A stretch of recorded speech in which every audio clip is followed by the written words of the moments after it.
Podcast Answer Man, episode number 305. Entertaining, educational, and encouraging content that makes a difference. This is GSPN.TV.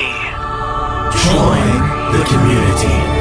Hi, this is Cynthia Sanchez from the Oh So Pinteresting podcast. You are listening to Cliff Ravenscraft. He's been taking podcasting to the next level since 2005. He is the Podcast Answer Man.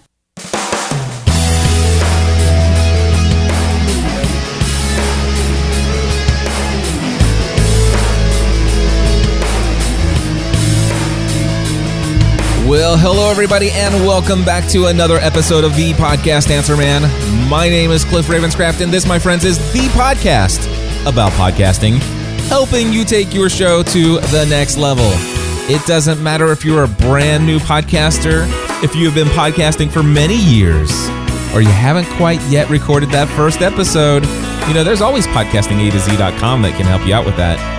Anyway, there's something we can all do to take what we're doing to the next level, and that's what this show is all about. Except for one thing, my friends. I have to admit to you that we got a little bit carried away when we recorded our social media segment with my good friend Eric J. Fisher again this morning. Ended up being about just over 50 minutes. So, my friends, this is going to be a full episode dealing with a little bit of talk about Twitter and how you can gain more followers scientifically, how it's been proven to have how to increase the impact, do things that increase the impact that you get with getting more followers. Anyway, you'll understand when we get to the social media segment, I promise. Also, a little bit of talk that wasn't even prepared, but why I actually consider Facebook my favorite social media network now. A couple things revealed there about why that is. Now, normally I would think I would be a little bit concerned having two episodes of Podcast Answer Man back to back that are so heavily focused on social media, except for the fact that one of the number one questions I'm often asked is, how do you gain more people? How do you grow your audience? How do you get more people to listen to the content that you're creating for your show? And my friends, I'm going to tell you, number one, my number one answer to that is build more meaningful relationships with people. And the number one way that I have found to do that is through social media. Tools like Twitter, Facebook, LinkedIn, and yes, if you want to, Google+. Hate that service. Anyway, all of these things, these are the things that really make the magic happen, because yeah, it's great to create content, but to connect with those who consume it, that is where the magic happens in my mind. So I don't mind the fact that we're doing two episodes back to back where the social media segment is pretty much a majority of the show. Now, I will tell you, I'll be back next week. Eric's going to be out of town, so I'll be back doing this solo show next week. Unless some kind of interview hits me up as my fancy. But anyway, I have some great content that I've got rummaging around inside my mind that I look forward to bringing to you again next week. Anyway, before we jump right into the very extended social media segment, I do want to let you guys know real quickly, Podcasting A to Z class coming up May 20th. It is going to be a wonderful 4-week session. If you have been struggling to have what it takes to get that first episode online, struggle no more, my friends. Head over to podcasting-A-to-Z.com and let's get you up and running.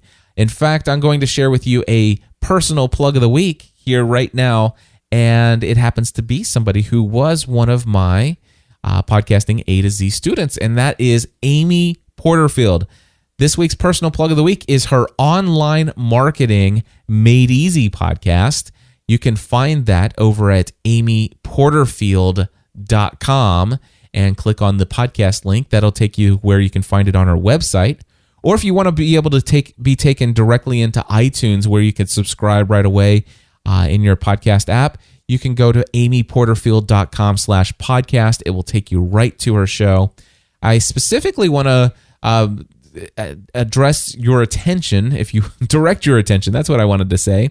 I want to direct your attention to episode number 7 of her podcast, released back on April 11th, which is titled How to Get More Facebook Fans.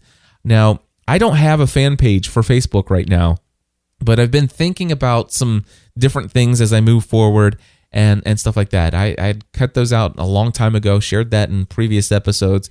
But if you happen to have a Facebook fan page, you definitely want to check out episode number 7, because Amy Porterfield has a lot of experience in helping a lot of people gain a lot of fans on Facebook. So again, that's my personal plug of the week. It is the Online Marketing Made Easy podcast with Amy Porterfield. Again, if you like her, check her out, and make sure that you leave her a rating or review on iTunes, and be sure to let her know that you found her because of the podcast Answer Man. Well, my friends, again, this episode fully devoted to Twitter and Facebook and social media. I hope that you enjoy, and I'm just going to switch right over to this pre-recorded conversation with my good friend Eric right now.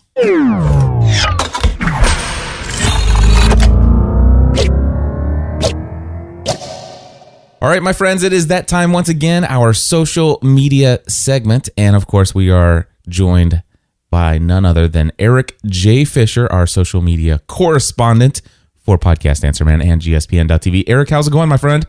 I am doing excellent. Thank you for having me. Hey, we're going to be talking about what has always been in the past my favorite social network.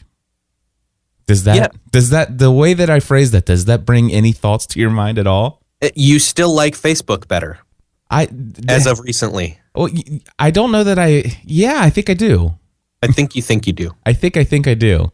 I oftentimes am posting things to my personal profile on Facebook more often than Twitter, which is really weird. Other than the fact that when you consider the fact that I get a ton more engagement on Facebook because of the threaded comments. I know we've gone over this many times in the past. And for me, I think it's the opposite. I get more follow and appreciation for, stuff I do and interaction on Twitter than I do on Facebook. And so I have a question about that so that I can kind of maybe see if I can assume why that is. I treat my Facebook profile probably like you treat your Twitter account, meaning that mine is very much connect with anybody and everybody on Facebook, whereas I assume that you're probably connected more with friends and family and closer relations on Facebook. You're exactly right. And I'm glad you pointed that out because I've been curious myself. So that insight actually really does open my eyes a bit. Okay, so when you think about this, a prophet's never accepted in his own hometown. So all of that wonderful stuff that you say, well, that's just Eric. We've known him all of our lives. Yep. He's that guy I went to high school with, or he's that guy I went to college with. He's that guy who shows up at our family picnic every year. Who cares what he has to say? Whereas when I post to my personal profile on Facebook, it's a couple thousand people who I've met online, and we're building relationships, and everything is new and exciting. We're all in our honeymoon phase. Yeah, and I think that's for me, that's the difference right there, is because I'm connected to all the people that I've actually known in real life, at different stages, that, family and friends, etc. on Facebook, it gets a little bit muddy when suddenly in real life, someone's like, now who's that? Now who's this? I see all these strangers on your stuff. And I'm just like, yeah, I don't know. So it gets a little weird there. But Twitter, nobody in my real life, for the most part, is on there that I see on a daily basis, except for some few select exceptions. Exactly. And so it doesn't matter as much that way. So, and for me, what I find is that if you look at my Facebook profile, let me look at my Facebook profile, and I can tell you exactly, rather than just kind of guessing since the last time I looked. I have 2,870 friends, and I think I have almost 400 followers on my Facebook personal profile. And of those, let's just add it up to about 3,000 people.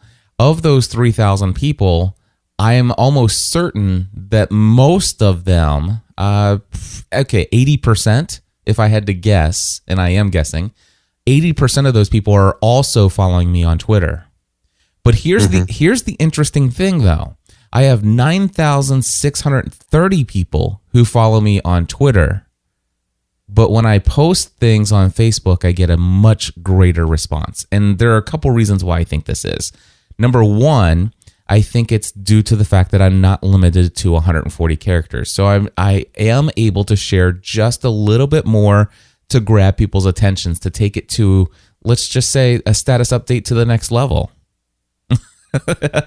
And also, not to mention the fact that I can put images and videos in line. So and I do happen to post a lot on Facebook with images attached to it. Now, yes, I can add a twit pic or I guess it's an official Twitter image now, but I can add images to my tweet, yet it even further reduces my character limit that I can give on a status update. So, oh my gosh, Eric, I do like Facebook better. I think you proved your point. Yuck. That almost makes me feel dirty. Well, I'm just kidding. I do like Facebook. And I have been enjoying it more and more. And that's pretty interesting. What a big change, because Twitter used to be the thing. And now Facebook is where I find that I'm enjoying the interactions most. And here's the other thing that I'm finding is that I went to social media marketing world, and I was, sitting in on one of the sessions, and it talked about being responsive, and I think it might have even been Pat Flynn's session. I can't remember, but anyway, somebody was talking about being responsive. Responding to people in social media when they @reply you, or when they leave a comment, and when they leave when on your blog post or on your YouTube videos or whatever the case may be. And I had always been very responsive, but when I was at Social Media Marketing World, I was with my family, and I really unplugged from anything that was just not a required commitment. And I saw all the @replies come in because of all the new people I was exposed to and stuff like that. And they were just coming in hot and heavy. And I figured, you know what, when I get back, I'll set aside a day and I'll go through and respond to all of those. And I've been back for a week. Actually, it's been 2 weeks now? No, I've been back for a full week. Yeah.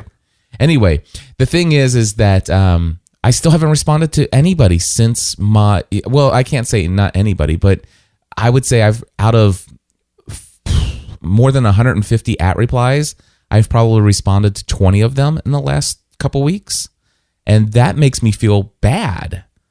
And so I don't know that I like that. It's that social media inbox mentality. It is the social media inbox. But the other thing is that at least with Twitter, I do feel like there's one nice thing about it. I can go to the @Connect tab on Twitter, and I can scroll back to a date and then finally go and respond. But even then, and Twitter is pretty good at letting people see what I'm responding to when they click on it, so they can see the corresponding tweet that I've replied to, which is kind of cool. But it would still be cool if they had inline comments on status updates so that people could see, oh yeah, clearly this is there. Yeah. He's responding to something where I was sitting in on his session and said something, tweeted out something that inspired me. And now I could actually go back and say, hey, thank you so much for attending my session. Sorry I haven't gotten back to you sooner, or something like that. But anyway, Twitter, Facebook, it's an evolving thing in my mind as for which one, gets the most attention. But I will say, folks, if you're not following my personal profile on Facebook, it's facebook.com/CliffRavenscraft. I do post more of me there than on Twitter these days, if you want to follow or friend. Yeah. And you know what? I am now accepting friends again. So if people want to check me out at facebook.com/Eric with a K, the letter J, FISHER, I will accept your friend request. Awesome stuff, man. Hey, we are 8.5 minutes into this social media segment, and we have not even started talking about This was the prologue. This was the prologue.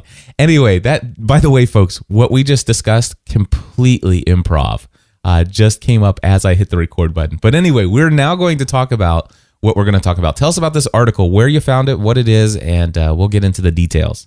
All right. Well, I was fortunate enough months ago to interview somebody that works at Twitter, Claire Diaz-Ortiz, and you can check that out on my podcast. And because she works at Twitter, when she tweets about Twitter, I listen. I pay attention because I think she's an authority on that, having worked there. And she tweeted out an article that said, "Science reveals what really increases Twitter followers." And I thought, interesting.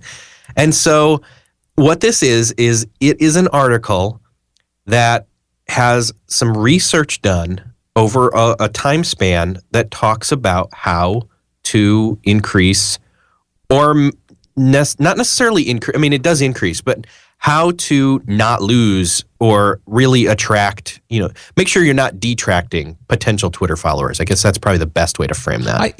You know what? I think it says in a way that, because it's not about increasing them right now, but right. If you want to see an overall increase over time, these are the things to pay attention to. Right. Yeah, exactly. Yeah. If you want to trend upwards in the follower count of your Twitter account, these are the things. Definitely. One of the things that I noticed is that this article starts off with what the second most harmful factor to growing a Twitter audience is. And we'll quote that here in just a moment. But Eric, I don't recall this article ever saying what the number one most harmful factor to growing a Twitter audience. Do you? I read through it once, but honestly, it's not there. See. You know what? I don't know that it does either. I thought there was so much good information in the article that I never noticed that they didn't follow through with the top thing, I guess. That just drives me crazy. They share the second most harmful factor, knowing that there is a number one most harmful factor that is more harmful than what we're about ready to share with you. We can probably make up our own. I'm going to share one of my personal tips at the end, but let's go ahead and talk about the second most harmful factor to growing a Twitter audience. You want to read that? Sure. The second most harmful factor to growing a Twitter audience, and this is a quote, is this might be... Actually, you know what? For some reason, I didn't get that one in here. Hold on. Oh, well... Here it is. I'll tell you what, I'll read it since I actually had to go back to the link. Expressing negative sentiments in tweets is the second most harmful factor to growing a Twitter audience. That's the part that I got. So It's expressing negative sentiments in tweets. Have you ever been turned off by that?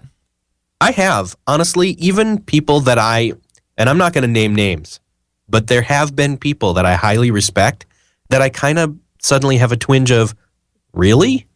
When I see them tweet something that's just flat out negative or complaining, because I go by and I'm not saying I'm better than them, but I go by the rule of thinking and working out your emotions or whatever before you tweet. It's the whole type the email up if you're angry and then delete it and don't send it, Yep. So I have been known in my past several years of using social media to occasionally vent online.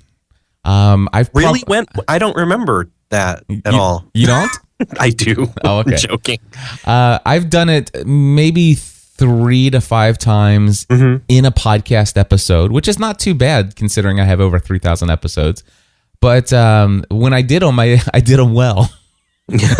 And I have had a couple raging Twitter streams from time to time, and even on Facebook. Not too long ago, I pretty much got upset and went to the social media world to say where I was very upset. And I totally get that. Sometimes I would say that depending on what the negative sentiments are, I don't think that it's always going to have a harmful effect. So don't take this as gospel truth. In fact, I would say most recently on Facebook, I had a very, very negative sentiment towards a certain conference that I shared, and it actually got a ton of social interaction on that. You were a part of that conversational thread. Yes. Would you say that had a harmful factor to my social media audience that would follow me? Not to those who already follow you, but I think the potential for somebody to think that you, without knowing you, and I think that's where this applies to Twitter, is I know that the main talk was on Facebook, I think that somebody who maybe didn't know you but saw you saying some of the things that you said without context or knowing you would think, oh, I don't want to follow them. Right.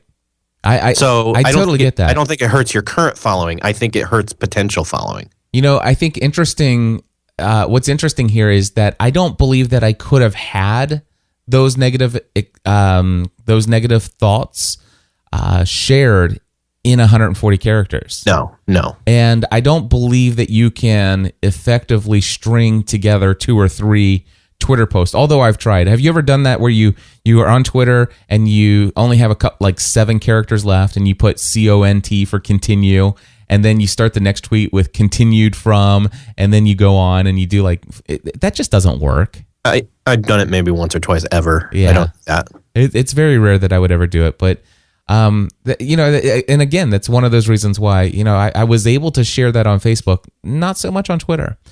But I do agree with this when it comes to people oh, great, another delayed flight, or oh, great, I hate American Airlines, or I hate this company, I hate this, and the negative Nellies out there. Even when they add the hashtag first world problems to soften the blow, I still think, yeah, but you're thinking it. And yeah, you know what? And I'm not hating, but you're not going to find me doing that, because I try to honestly have those thoughts and then let them float away and not be negative. I'm interested to know, Eric, have you ever clicked unfollow because of somebody's negativity? I'm sure I have. Yeah, I know I have. Not lately. It's not always the first. It needs to be a repeating pattern of some person doing that for me to ever get to that point. Yeah. Well, back in the day when I followed anybody and everybody that followed me, it was very easy for me to click the unfollow button. With my, picky ways of choosing who I follow on Twitter these days, I'm following people on with a very clear purpose of why I'm following them, and it takes a lot for me to unfollow them. So these days, I don't know that it would actually keep me from, I don't think that I would unfollow anybody that I'm following now just because of a couple negative tweets. But to be honest with you, I can tell you that I've chosen not to follow people based upon personality traits that I am aware of already. So I just naturally wouldn't follow a complainer or, somebody who gripes all the time about everything. Right. So interesting. Anyway, so that's the second most hard. It's a factor, and it's going to be a different percent of a factor for different people. Yeah. So very good. That's the number 2 most harmful factor, expressing negative sentiments in your tweets. And of course, like you said, Eric, their research in here says that it might be because Twitter is a medium dominated by weak social ties, and negative sentiment from strangers may be unpleasant. So I definitely can see where Twitter is typically a service where it's more of in a social space. It's like, hey, I met you at a conference. Okay, I'll click and follow you. And I used to do that a lot. And so I can see where, I don't really know you, but I'm following you, and hopefully I'll see some good stuff from you and it'll make me more interested. But negative tweets would certainly put you on the unfollow list. All right. So they actually did a study, tracked data from over 500 active users as they tweeted more than 500,000 tweets in a course of 15 months. And I really hope that that's a cumulative number of tweets from those 500 people, because if all 500 of those people tweeted 500,000 times in 15 months, they have a problem. Certainly cumulative. And one of the things that they did with their filters of who they would actually study in here, these are basically everyday, typical non-celebrity users. Very few, if any, are brand institutional accounts. So that's another thing to keep it. People like you and me. Right. For the most part. So now here's the thing where it says another bit of advice based on the findings. Do you think maybe this is the number 1? I think that might be it, because what I was going to venture as my guess was Twitter spam, and not in the traditional, hey, check, here's my risque avatar picture, and then here's my click to a link that's, affiliate link, blah, blah, blah. But I do think that people can perceive people tweeting about their stuff or themselves over and over again as spam. Right. And that would unfollow you. Yeah. So their number one piece of it, or well, actually, it doesn't say that. They just say another bit of advice on the findings. Stop tweeting so much about yourself. And they say that informational content attracts followers with an effect that is roughly 30 times higher than the effect of personal me-former content, which deters growth. The researchers wrote. The researchers said, we think this is due to the prevalence of weak ties on Twitter. Yeah, and I mean, people can debate about the whole weak ties thing, and that's fine. But yeah, definitely, I like the word me-former. It's like performer, but it's all about me. So it's a me-former content where it's like, I did this, I did that, I did this. Check out my thing. Thing. Well, you know? Actually, I think it's more, I think the word is kind of like the informer. You know, it's like I'm informing you of this great information out there that's out. Well, yeah. And I'm informing you about me, the me form. I like that one because it's like, hey, this is the me formant here to tell you about every aspect of my life. And I've gone that route too. And, me too. And I've done that. And the thing is I would hesitate to consider ourselves celebrities, but I would say that we certainly have people because of our ties through social media or through podcasting and stuff like that. We do have a lot of people who do know us very well. In fact, know us a great deal better than we know them, and they are interested in more of the day-to-day lives. Mm-hmm. So there is, to a certain extent, some expectation that you do some of that because that's what the people want. I have an entire podcast that is all about it. It is my me-former podcast. True. Pursuingabalancedlife.com.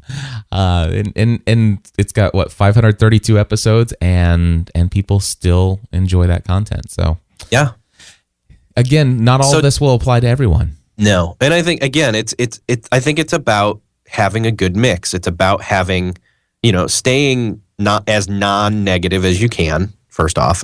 And second off, if you're going to do me-former type content, then definitely mix it up with talking to other people, like I've seen a few people say, yeah, Twitter's all automated, headlines and links these days. I don't really love it. And I see where they're coming from because I do remember when it was all mostly chat. Mm-hmm. It used to be almost only chat. I remember that when I first started, when you first started. And it has gone to more of a, information feed. But I don't think that's wrong. I just think that, to a certain extent, it's still about interaction too. I would venture to say I kind of think it's wrong. But it's just because of what I started out with Twitter. It used to be Twitter started with, "What are you doing?" Remember that? Yep. What are you doing? That was how Twitter started, and that's what drew me in. And guess what? I was very interested in what Eric was doing. I was very interested in what all these other people were doing.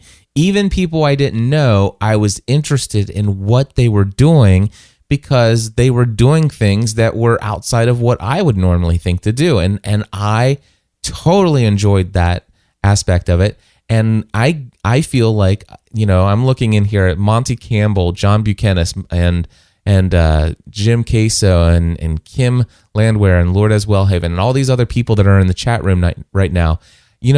I would learn much more about who they are as people by them answering the question on Twitter, what are they doing right now? Yeah.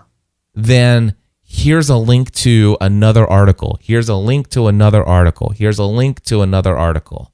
And so it says among the accounts studied in this study, users talked about themselves in 41% of their tweets, while informational content accounted for only 24%. And it's almost talking about that as a bad thing. And I want to just say, I'm sad that it's only 41%. I miss the me-former content. I miss the deeper connections. And I think probably that's why I am moving more and more towards Facebook. Yep.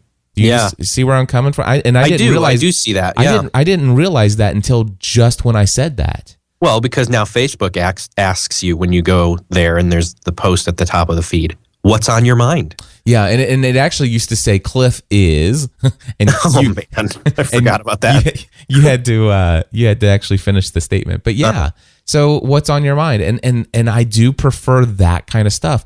Occasionally I do click on a link, but it's not why I follow people. And Twitter now says compose new tweet ...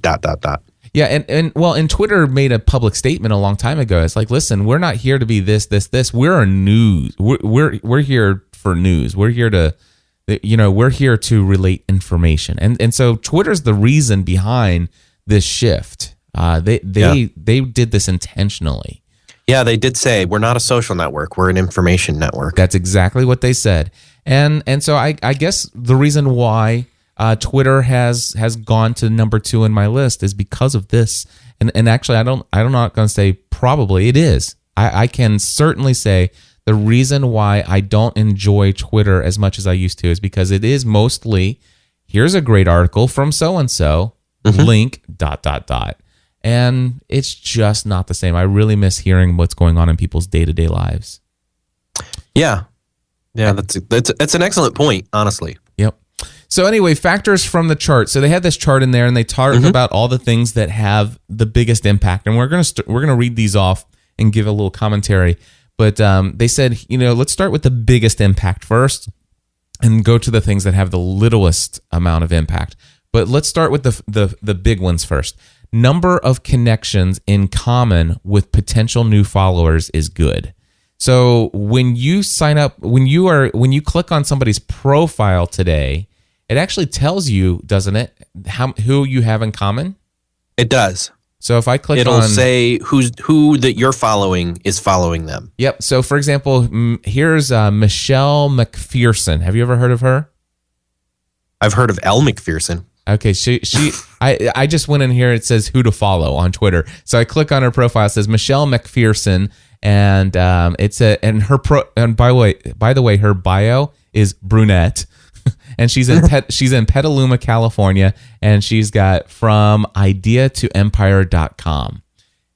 I see that she's got 6,404 tweets, 235 people that she's following, and she's got 15,904 followers.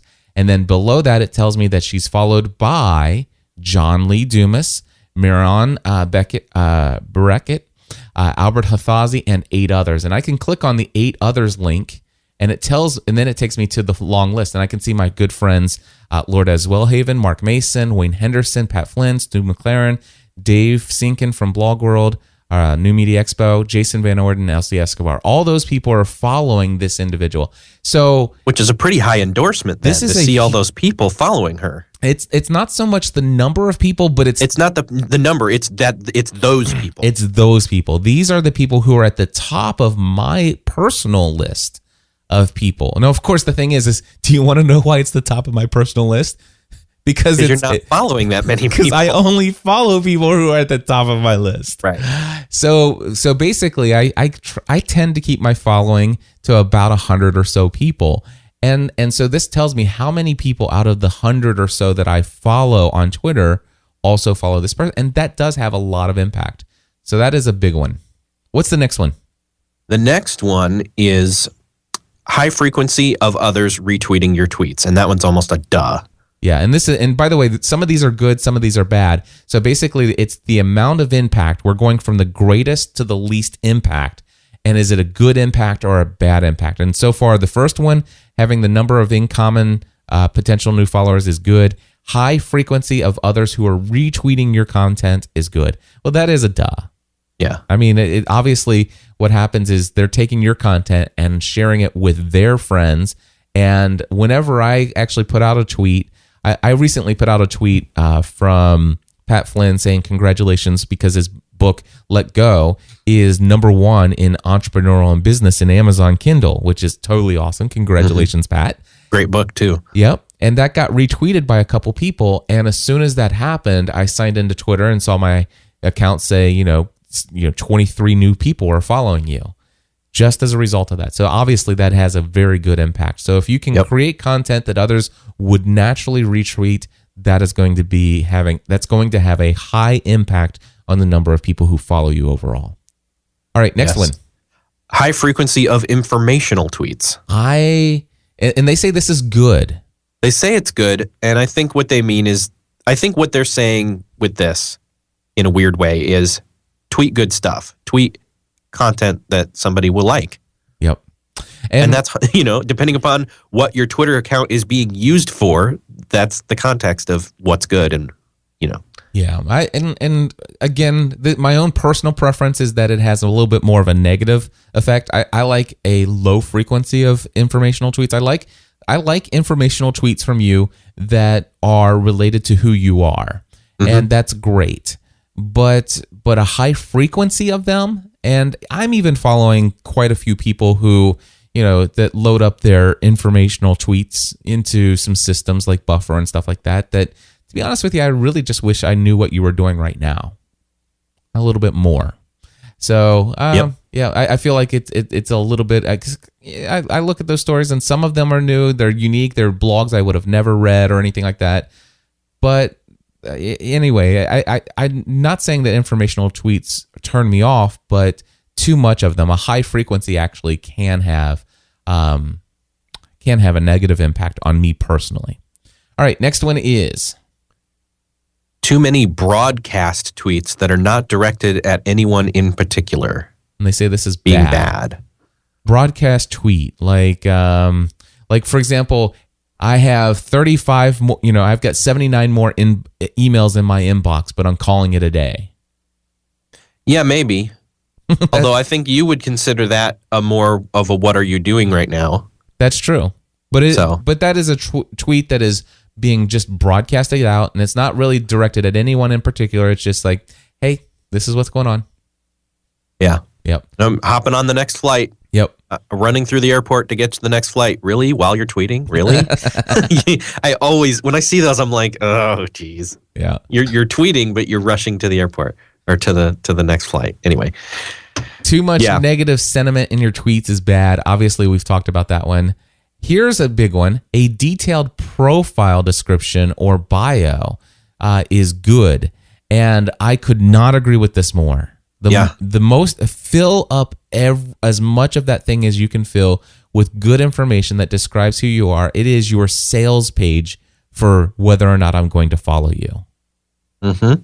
And it also, if you use the right words that really do describe you and what you're doing, people will find you based on searching for Twitter bios. Exactly.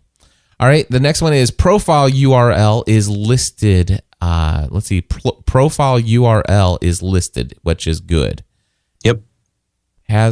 Profile has a URL listed. Oh, so means basically you have a URL. So basically, if you go to twitter.com/GSPN, I think, doesn't it link back to Podcast Answer Man?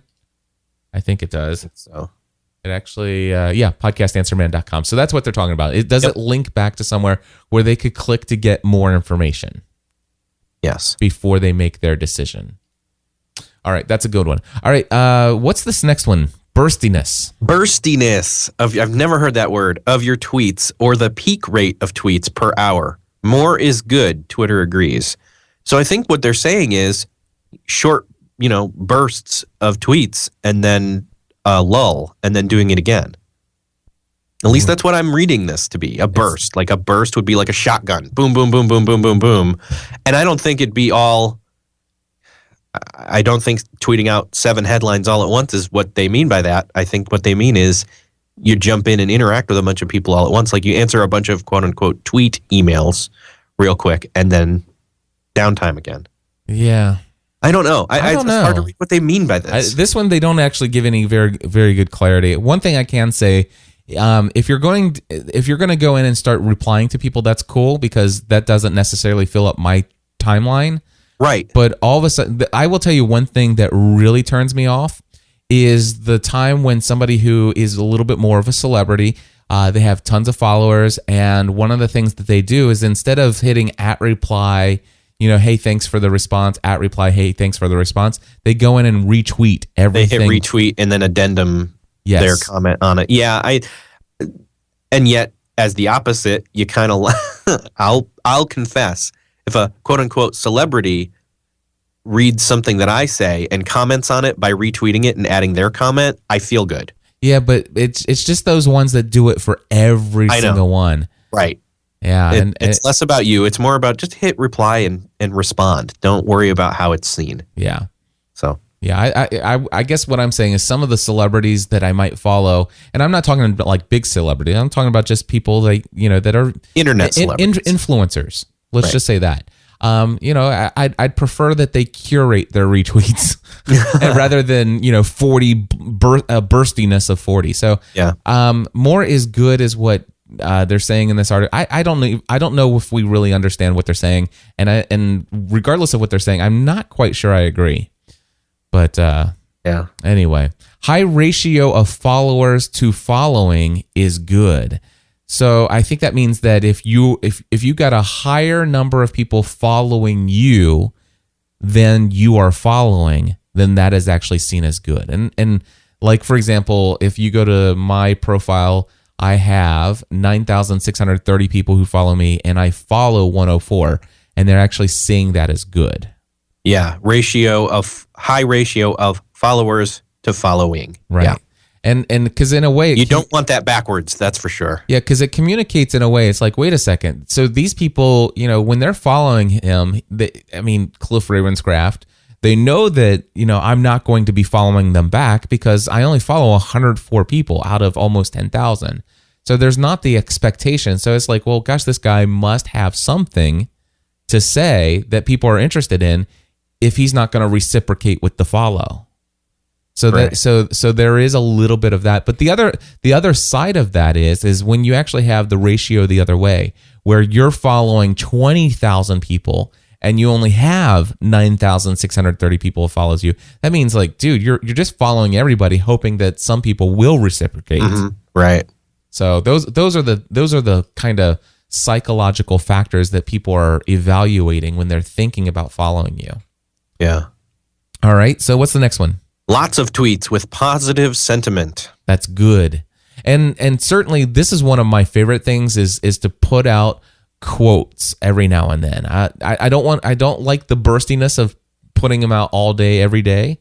Right. I tried doing buffer where I would buffer quotes at 3 different times in the day, and it's like, that's a little much. I like occasionally putting it out there. And certainly one that kind of even fits my mood where I am today. A little bit more of the personal touch, but certainly a positive sentiment. This is one of my great beliefs, is that people are in need of hope, and I believe we have the opportunity to give it to them. Yeah, or even offering praise to somebody who's doing something good. Yeah. So. All right, cramming too many useless hashtags into your tweet. #bad. Yeah, nice. Yeah. Oh, I hate just hashtags all throughout the entire tweet. Yeah. It's just. I think it's okay occasionally to throw those in, especially if you're making a point. Given for effect. Yeah, for effect. Yeah, for effect. But occasionally, making regular use of hashtags everywhere can be just a little bit annoying. And it's certainly if you're hashtag spamming. Yeah. All right. Now this one they're saying is good. The next one, use of long fancy words. What? Huh. Use of long fancy words is good. Yeah. I don't know if I would never mind. I'm not even going to try to use a long fancy word. No, I'm going to say that's bad. Just anytime I have to, go to Wikipedia or a dictionary to find out what the heck you just tweeted, give me a break. I won't agree that it's good, but I'm not going to say that it's bad either. This one's kind of, as long as you're not doing it to try and just be, appear authoritative. Right. For the sake of authority's sake, Exactly. Authoritative. I like that. Ooh, that's a nice long fancy word. Exactly. I was trying to say extemporaneously, but I couldn't say it before. Ooh. I'm following you. All right. Ooh, that's great. And anyway, we're moving forward. Your tendency to follow back those who follow you is good, and I disagree with this. Whoa, no. I take that back. I take it back. For the sake of what for we're the sake talking about, of getting followers, it's going to have a greater impact. So basically, people are going, and I agree with this. The fact that I only follow 104 people is going to have a negative impact on my ability to attract more followers. True. Because the folks, or some are going to say, well, he's obviously, or he's more than likely not going to follow me back. And so why should I follow him if he doesn't, there are going to be people that kind of have that mindset, and that they're very concerned about their ratios and stuff like that. Yeah. But for me, I've decided, my goal isn't to have 100,000 followers on Twitter. My goal is to be able to maintain great relationships with people that I do follow on Twitter. Right. And so I decided that, getting the largest number of followers isn't my number one goal here. But I totally agree. If you wanted to go my route where you're only following 100 or so people when you've got almost 10,000 people, don't expect everybody you meet to follow you, because they're going to see that and probably just pass you on by unless they're really interested in what you have to say. Yep. All right. Profile lists your location. Good.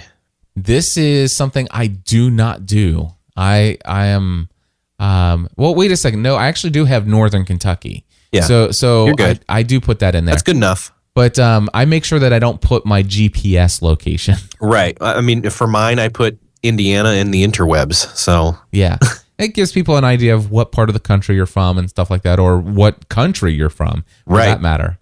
So yeah, I definitely agree. So anyway, those are the things that have the most impact on the number of people who follow you. And my favorite paragraph in this entire article is the last one. You want to read what it says, Eric? Sure. As always, with research like this, consider it a helpful framework, but not a step-by-step rulebook. Twitter users in general seem to want you to be positive, informative, and interactive. All good advice. Just remember, you also need to be yourself. And that's what I've chosen to do, is just be myself. I do have one other tip, and I want to say that there are 3 individuals I met at Social Media Marketing World that I met, and I developed enough of a relationship with them that I wanted to follow them on Twitter. 3 of them. And again, remember, I try to limit myself to 100, and I'm currently at 104. Of those 3 people, I am only following one of them, and I'm only following one of them. The reason why I did not follow the other 2 is because their Twitter ID was their brand name. Their Twitter profile picture was their brand logo, and the name in their Twitter profile, you know how you have your name and then you have your username? Yep. Their name was their brand as well. Oh. I would not follow them. You want to know why? Because yes, I developed a relationship with them. I knew their name as we were talking. I had their business card. I saw their Twitter ID. I went to look them up, and I knew that for 30 to 60 days, I would remember their name. But after that, I would forget who they were. As far as their name. And so I'll never be able, it's like I'd have to actually click through and find out what the heck, who this person is, and it just bothered me. So I won't follow somebody unless I can tell who your name is. Now, I don't know if she's actually going to be listening, but there's a girl named Karen who I met from Tasmania, and it is Clickably Social is the name that she has in Twitter. She is the one person I did follow. But Clickably Social is the name that she has in there. And then it's CBC Social Media is her username.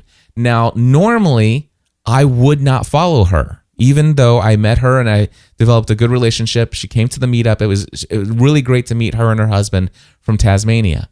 But here's the situation. The Twitter ID, CBC Social Media, doesn't tell me her name, doesn't tell me who she is. And then instead of putting her name, it just says Clickably Social. And that tells me nothing about it. But her her profile picture is a picture of her. And here's the one thing that saved her. And that is, if I look at her bio, it says giving your business personality online, owned by @Karen Withy. And so in her profile, she has a link to, or has the @KarynWithy. And so if I ever do see a tweet from her, I can click on Clippily Social and remember that her name is Karen Hogan. And so I actually had to click on Karen with, that's what it is. It's Karen with Y. Because her name is Karen and there's a Y in there. That's exactly great. That's great. But here's the, so what, do you see what I just did? To thousands of people on Podcast Answer Man, what did I just tell everybody her name is? Karen Withy. Mm-hmm. Is that her name with Karen Withy? No. So I had already forgot that her last name was Hogan. It's Karen Hogan. And so this is one of my own personal pet peeves is when, if I click on Karen with Y, she's got 5 tweets. So she obviously doesn't use that account. If I knew that she used both, I would have chose Karen with Y as the one I would follow because it has Karen Hogan as her name and Karen with Y there. But we had enough of an impact in our getting to know each other that I chose, in spite of all this, to follow her. But it actually puts her on the fringe of how long I might follow her, depending on what kind of content I see on my stream and how much we interact and stuff like that. And again, when it comes to me curating and keeping my list around 104 people, when I go and want to follow 4 or 5 new people, I'm going to go through my list. Is there anybody that I need to drop? And as much as I enjoyed meeting Karen Hogan, who I can remember right now for the next 90 seconds, if I continue to see Clickably Social, that's going to be one user that's going to be one account that will be at the top of the list of that would be the easiest for me to unfollow because it is the less personal. Right. Yeah. It's what you're really saying and really pointing out here is a networking faux pas or hurdle, I should say. Well, I don't. It's a hurdle. You have to do certain things in order to really connect with them because. Especially, and I, obviously there are going to be some people who would argue, but it's my brand and I'm really. It's not about me, it's my brand and I'm building that and I don't want it all to be just me. But when it's somebody who has like this, where it's a small brand and you are very much, her Twitter profile's there, but it's not so much Karen. At least with Karen, I followed her, which is, it's huge that I followed her because I want to connect with her further and see what she's got to say on social media. But here's the situation, is the other 2 people that I didn't follow, they were also independent small brands, and they chose to not reveal their name on Twitter. And I can see where you want to get your brand out there as much as possible, but I don't know.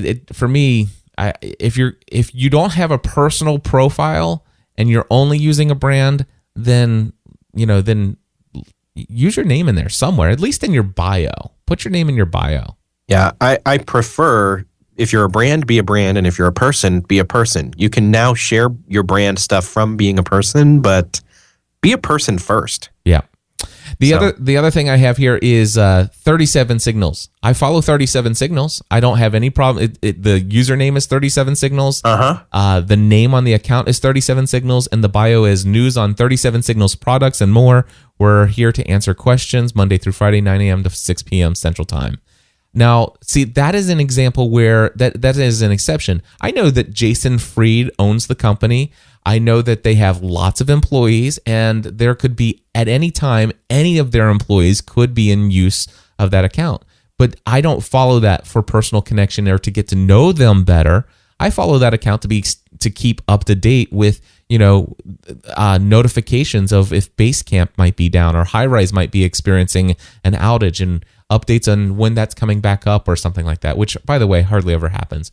Some other ones some other brands, Platform Conference, I follow that. Score Conference, both of those Michael Hyatt conferences. I'm speaking at Platform, I'm attending Score, so I'm following those brands. Now, after I attend Score, I can tell you right now, probably within 30 or 45 days after I attend the Score Conference, I'll probably stop following that account, but continue to follow the platform. So it's not that I won't follow a brand, but the brand it's not personal brands. I treat differently than businesses, like bigger businesses. Does that make sense? Yeah. So anyway, if you're a personal brand and you want me to follow you on Twitter, give us a name, even if it's just in the bio. That's all I want. Good tips. Share your name. All right, Eric, they're not too bad for our 10-minute social media segment today. I think we can trim it down to anyways. Yeah, I don't think so. We'll just say this has been another lengthy segment of our social media segment. Eric, it's always a pleasure. What's the latest thing on your plate outside of the world of Podcast Answer Man and reporting on social media here? Latest thing on my plate. Let's see. I'm always doing awesome interviews that I personally am learning myself from by interviewing these awesome people over at beyondthetodolist.com. Even just listening back through them and listening to their answers again, I've made a couple of changes in my life recently that really start to plant deeper seeds into what I really want to be doing. So that's awesome. Yeah. Well, my friends, I encourage you to check it out, beyondthetodolist.com with Eric Fisher. And of course, you can follow Eric on Twitter at twitter.com/Eric with the K, the letter J, Fisher.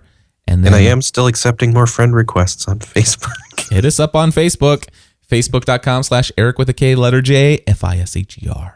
Eric, thank you, my friend. You're welcome. We'll talk to you again soon. Thank you. See ya.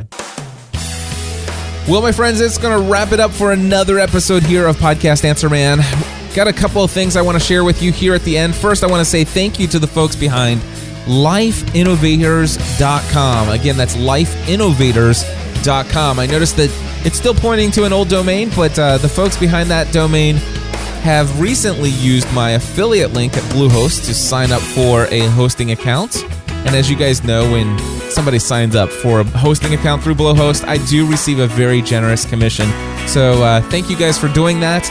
If you want to hear all about my thoughts related to podcast website hosting of your media files, and everything that I have to think about that, head over to podcastanswerman.com/hosting for full details. Also, I want to let you know that I'm getting ready to head out to the SCORE conference in Orlando, Florida. I'll be in Orlando from May 6th through 9th. Looking forward to connecting with my good friends down there, Michael Hyatt, Jim Munchback, John Morgan, and a couple other folks that are heading down. Jared Easley's going down with me. It's going to be a great time. And looking forward to taking my public speaking to a whole new level. If you want to find out more details about that, it's scoreconference.tv. That's SCORRE conference.tv. Promo code Cliff gets you $100 off. I think they're probably sold out by now, but you could try. Also, the GSPN.TV Community Cruise. I'll be doing that June 23rd through the 27th. And if you want more information about that, gspn.tv/cruise. And it's certainly not too late to get signed up for the Platform Conference in Dallas, Texas, November 3rd through the 5th. You can find out more information about that at platformconference.tv. Promo code Cliff will save you $100 there as well. And I will be speaking at the Platform Conference, hopefully using some of those new skills that I picked up at the SCORE conference. Anyway, look forward to meeting as many of you there as possible. Of course, there's always going to be more coming up in the future, and I'll make those announcements as they become available. Also, podcasting A to Z. My next course starts on Monday, May 20th, and goes for 4 weeks. If you want a special discount and you want more information about podcasting A to Z, email me, cliff@podcastanswerman.com. I would love to work with you on a special discount that I have only for those who reach out to me via email, cliff@podcastanswerman.com. Just put A to Z in the subject line, and I'll be happy to respond to you as quickly as possible. And also last week at the very end of the episode, I mentioned that I have some podcast mastermind openings. Now, I have received a bunch of applications. I am doing some interviews this week and next week, but I still have 2 more spots that are open, potentially, maybe more if I don't approve everybody that's I'm working with. But if you want more information about the Podcast Mastermind, head over to podcastmastermind.com and then email me at cliff@podcastanswerman.com with to request more information, and we'll get in touch. Anyway, that's it. I'll be back again next week. God bless. Bye-bye. Podcast Answer Man.